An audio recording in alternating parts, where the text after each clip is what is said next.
Agora notícias atualizadas de hoje, com os melhores comentaristas e setoristas do Corinthians. Vamos embora para falar muito do Sport Clube Corinthians Paulista nesse jogo, né? Nesse blend especial de final de campeonato de final de Paulista.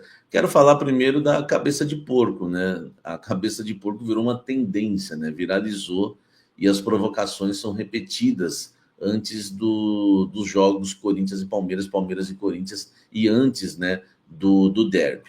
Desde que um torcedor atirou uma cabeça de porco, né, num jogo entre Corinthians e Palmeiras, no Brasileirão do ano passado, a prova foi aquela histórica, né, que o Yuri Alberto vai dar um chute, acha que é uma toalha e é uma cabeça de porco. A provocação continua sendo repetida antes dos clássicos, né, entre Corinthians e Palmeiras, né, os times, né, que se enfrentam hoje pela final do Campeonato Paulista. Mais 3 casos foram registrados desde o domingo retrasado, quando o Corinthians venceu o Palmeiras no Allianz Parque por 1-0 no jogo de ida da final do Campeonato Paulista, tá? Quando, né, uma das principais avenidas, né, de Campo Grande, né, amanheceu com uma cabeça de porco aí pendurada no alto de um pontilhão, tá?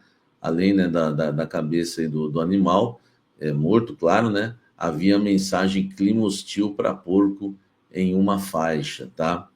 Já na manhã de hoje, 2 outros, né, locais amanheceram com cabeças de porco penduradas, segundo a reportagem do UOL.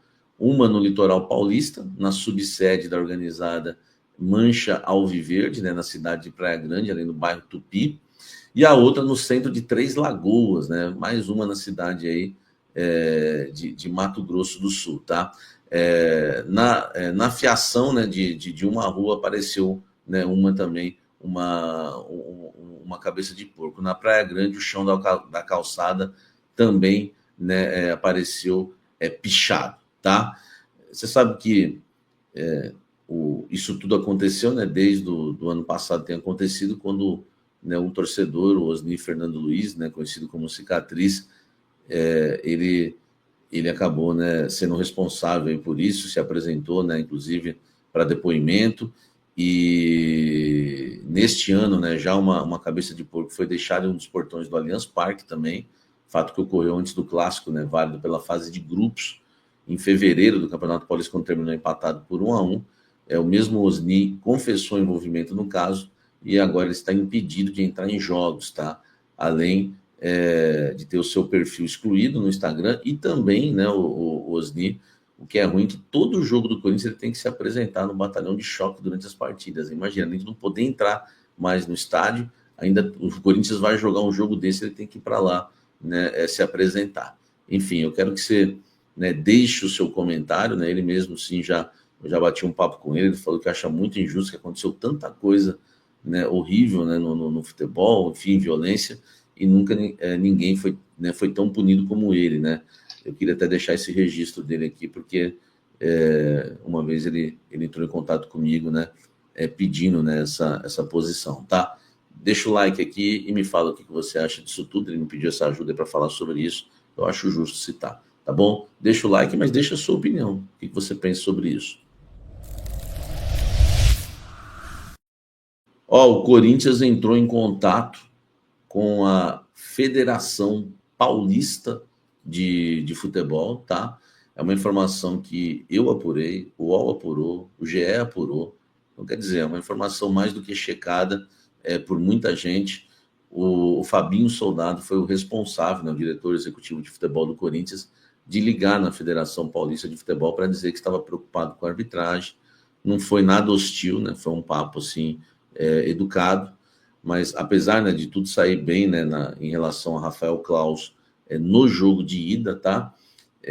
A polêmica recente aí, né, do VAR do Palmeiras, né, no jogo contra o São Paulo, naquele lance do Vitor Roque que colocou o Palmeiras na final do Campeonato Paulista, ligou esse sinal de alerta aí no Corinthians. Existe essa preocupação, tá? Em conversa por telefone, o Fabinho Soldado falou que teme, né, pela qualidade, né, da arbitragem de hoje.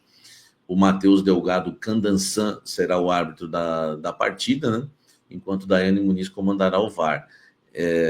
Eles alegaram num papo lá, o Fabinho, né, que eles não curtiram muito a arbitragem do Candançan naquele jogo Corinthians e Santos, que ele demorou muito, enfim, para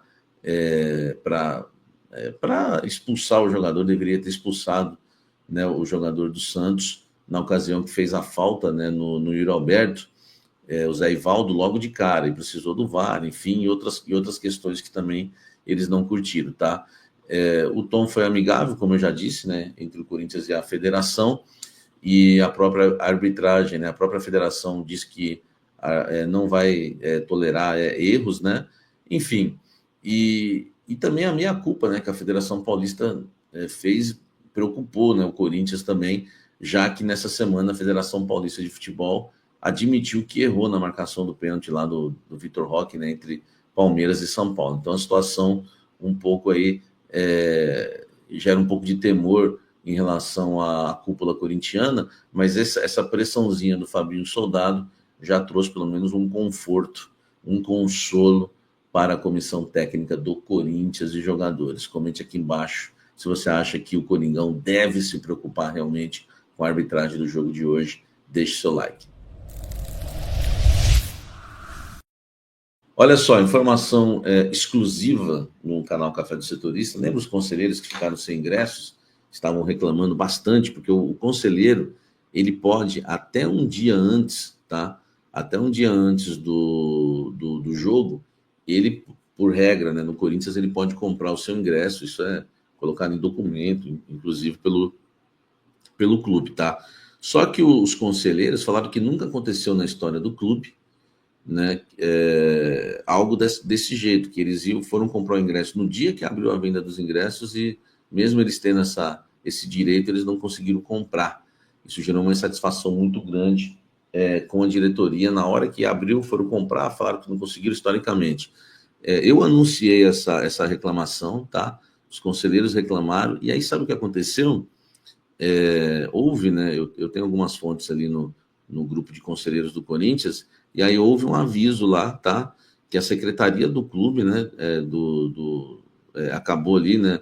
Não, foi um funcionário do clube, tá? Entrou em contato com o Conselho Deliberativo do Corinthians, com a secretaria, né? Com a secretária, desculpa, né? Um funcionário do clube entrou em contato com uma secretária do Conselho, solicitando que avisasse, né, os conselheiros que a equipe, né, está entrando em contato, porque 90 conselheiros ficaram sem ingressos e por isso eles estão em força-tarefa para que todos possam ter ingresso, tá? Então, foi passado aí o recado, tá? Na verdade, foi um funcionário, tá? Isso. Aí foi passado o recado, é que eu estou lendo aqui a mensagem, e foi passado o recado. Então, resumindo para você entender, 90 conselheiros ficaram sem ingressos e, né, ontem houve esse contato avisando, se vocês quiserem ingresso, nós vamos conseguir para vocês. Os conselheiros falaram que ficou pior, mas como não tinha, agora aparece ingresso. Então, isso foi falado aí no grupo de Zap dos conselheiros. Comenta aqui embaixo e me fala o que você acha disso tudo. Escalações de Corinthians e Palmeiras para a grande final, nesse blend do derby, o blend da final, tá?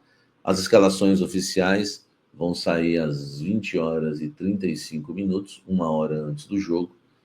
E no Corinthians existe a dúvida se joga Romero ou não, se joga Martínez ou não. Provável Corinthians: Hugo Souza no gol, Mateuzinho, Félix Torres, Gustavo Henrique e Fabrício Anchileri.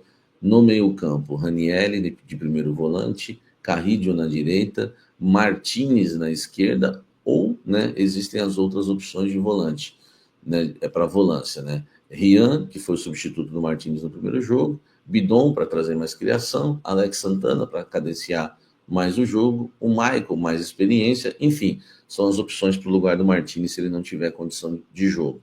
Eu acredito que ele vai ter, tá? Ele vai ter. Lá na frente, né, na armação das jogadas, o Garro ou o Romero. O Garro abandonou o treino ontem e falaram que a situação do Garro são aquelas dores, realmente dores, né, crônicas. Ele pode, de uma lesão crônica, ele pode tomar uma injeção e jogar ou decidir não jogar. Vai ficar por conta do Garro. Se ele tomar uma injeção, falaram que ele joga, entendeu? E lá na frente, Memphis Depay e Yuri Alberto. Caso o Garro não tenha condições de jogo, aí, meu amigo, nós vamos de Romerão da Massa, tá certo? Não acredito em Tales. Em relação ao Palmeiras, tá? Só para você ter uma ideia, o técnico Abel Ferreira também conta com os jogadores no retorno aí dos atletas das seleções, principalmente sul-americanas, né? O Maurício avançou na recuperação de uma cirurgia no ombro, a expectativa é que ele volte. O Paulinho e o Gomes também evoluíram, mas devem continuar sendo desfalques, assim como o Marcos Rocha, que lesionou a coxa no primeiro jogo, no jogo de ida. O Mike deve ser o titular, tá? Escalação, tá? Entre os convocados, o Rios é quem atuou mais tempo e atrasou o retorno do voo por causa daquele fato que o Romero também estava no avião, né? Um raio atingiu ali o avião, tiveram que dar uma parada em Manaus por precaução. Caso ele não tenha condição de iniciar o jogo, o Aníbal Moreno pode ser o titular. Vamos lá, provável Palmeiras. Everton no gol, Mike na lateral, Murilo, Micael e Piquerez, Richard Rios, Emiliano Martinez e Rafael Veiga, Estevão, Facundo Torres e Vitor Roque. Então fica aí a questão, né, do Richard Rios, aí jogaria o Aníbal Moreno, e caso o Richard Rios tenha condições, ele vai ser titular, e o Facundo Torres seria o jogador que perderia a posição caso o Maurício começasse a partida como titular. Esse, né, o provável Palmeiras.